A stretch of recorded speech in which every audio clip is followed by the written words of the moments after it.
We're live. Hi, everybody. Welcome back to Morning Joe with Christina, me, and Brooke from Coaching with Brooke. This morning, we're going to talk about structure, organization, how to get a schedule together. And I also just wanted to start with giving a little bit of gratitude. I am so grateful for the way educators in America are showing up. We're not known as innovators or game changers, but I would say that's all about to change in today's environment. And you all just humble and amaze me. Go educators, you are absolutely incredible. I will be monitoring the chat to see what's going on out there live, and I'm going to turn it over to Brooke, who's going to kick us off with some great ideas and strategies. And then Joe will chime in with ways to tailor and customize for your family. Thank you, Christina. So I know we are visual and auditory and kinesthetic learners. So to all those visual learners out there, I'm going to share my screen with you and kind of go along with this PowerPoint that I made last week and shared with some parents who joined me for my free Zoom last week on how to homeschool your child during the coronavirus. So the very first thing to think about, if you haven't already, is to keep and create structure. You've been in this routine now for about a week. So I know a lot of you have spring break right now, so the structure could be a little loose. But going into next week, we really have to think about how we're going to create a schedule where the kids can still get their academics, make sure that they're studying and organized, but also having fun, having family time, and they're managing their time. So the first thing we just want to think about is summer brain. So whenever we come back from a break, or whether it be winter break, spring break, summer break, a lack of schedule and a routine is not, it makes it harder for a child to transition back to school. So a change in their regular routine makes a big difference. So we want to try to keep it as close to their old routine as possible. As a former teacher and as the educators we're looking at right now, Christina and Joe, classroom agreements are huge. So as a teacher in the beginning of the year, people create classroom agreements, and it is created with the students in mind, and it's a collaborative process. Perhaps you can do that as a family. Make it a classroom agreement, a family classroom agreement, however you want to be creative with it. So everyone can see it, make an outline of what's expected, and post it in a room where everyone is, whether it be the kitchen, the living room, whatever. And be very explicit and upfront with the planning so there's no surprises. And when you're explicit, it creates more availability for learning. And what I mean by that is if everyone understands the expectations, then there's just clear expectations all around. There's not as much stress, and there's more open-mindedness to what's going on. And of course, make your learning fun. So there's lots of different educational companies out there with apps. I know there's tons of articles out there right now that are coming up with links with different books, apps, educational videos, and so on. Math lessons, you can be creative, come up with, creating a store of a kitchen, doing a cooking activity. And also I know that there's tons of read alouds on YouTube right now. So that's something fun and creative as well. So what I'm sure you want is a sample schedule. So here's an idea of a schedule that actually was created from a teacher that I used to work with back on Long Island. And she did this for her kids. And now it does come easier for her because she's a teacher by trade.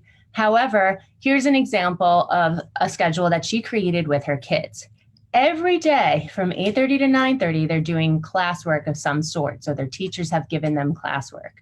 From 9:30 to 10:15, she does an elective like music. So for this one, they did costume karaoke. Now, these are younger children that she's working with that are her kids. However, again, you can customize it for the age of your child.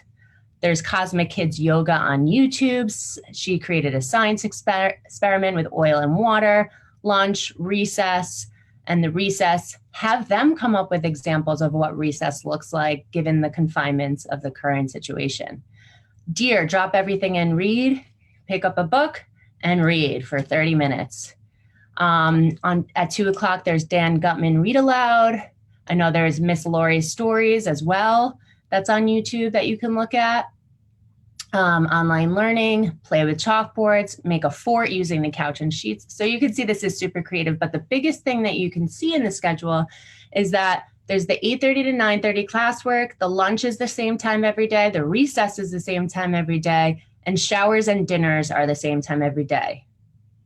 And then if you guys know as parents that there's specific things that are at the same time every day, if you're a work from home parent, then this can give you the opportunity to, work during that time. So if your kids can be independent with their showers, with their classwork, with their recess, you can get to work. Another example schedule, this one was created on St. Patrick's Day. So there's classwork, STEM, so that's science, technology, math, art, Zumba. So again, this is very creative. She made the kids wash the car, wash the toy cars with soapy water, just some fun stuff, online learning, Scholastic, ABC, Fun Brain, all of that. But you can see that the key things there, again, are the classwork, the lunch, the recess, the showers, and the dinner, and the deer. I'm sure you've seen these online before. We have the COVID daily schedule. Here is on the left, you can see there's just a structure in there, and then there's sample activities that children can do. Not to say that this is going to work for your child, but here are just some samples. On the right, it looks like this is more of an older child schedule. Here's a celebrity writing the schedule for her kids. And here are 2 blank schedules that I'd be happy to share with the audience and link it in the comments. That's it.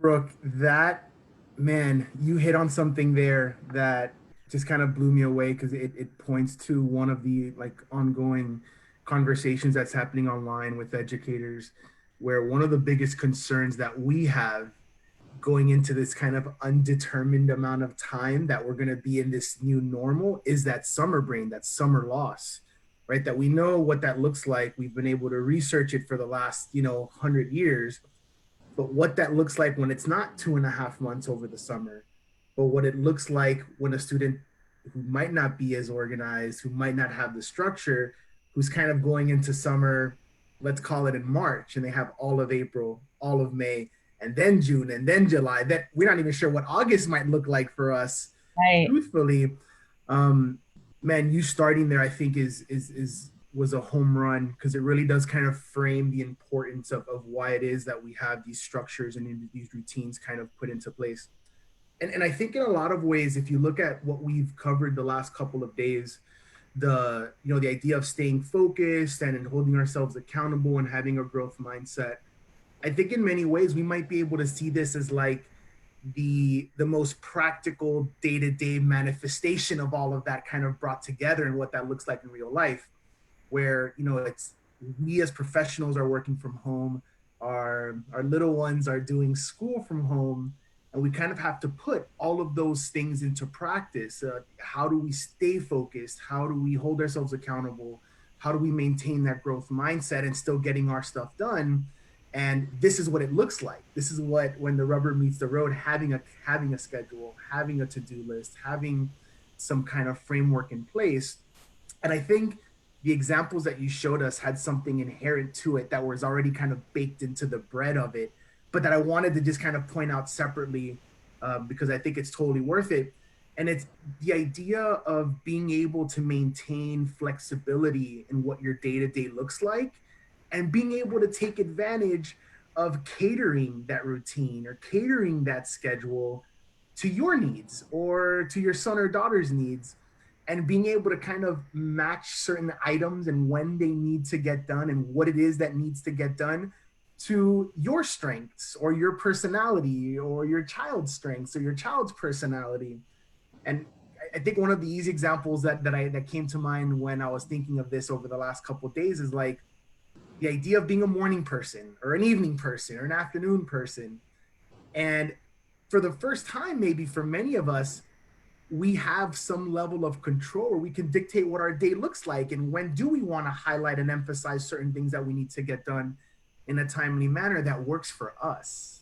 Yeah. That works for when we're most awake, when our brain is most turned on. And I think that's kind of cool.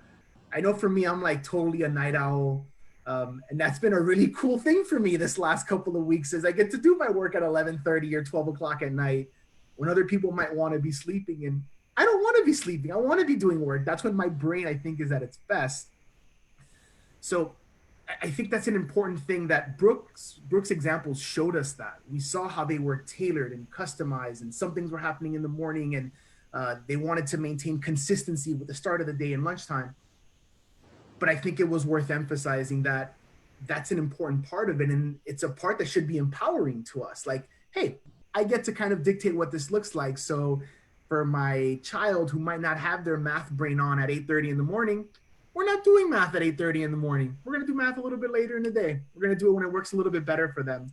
I think it's kind of cool. I love that. And, it actually works with the model at Fusion, right? Because the kids can customize when they have their cores based on when their brain works. So I love that you kind of pointed that out. If you're not a morning person, do these elective fun things in the morning and do the cores in the afternoon. Or if you're taking your medication in the morning and you're on for 4 hours, do those cores right away.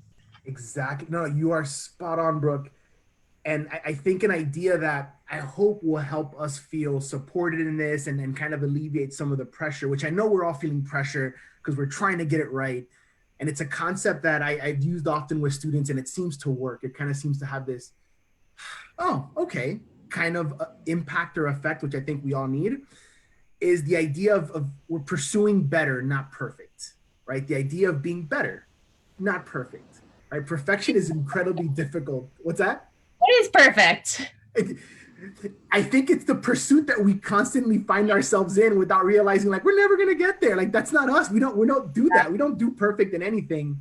But yet sometimes that's the model that we feel we're trying to work towards and it's become self-defeating. And that must be so difficult for those perfectionists out there who always like to be in control because you don't have control of certain things. And that's kind of what we spoke about yesterday.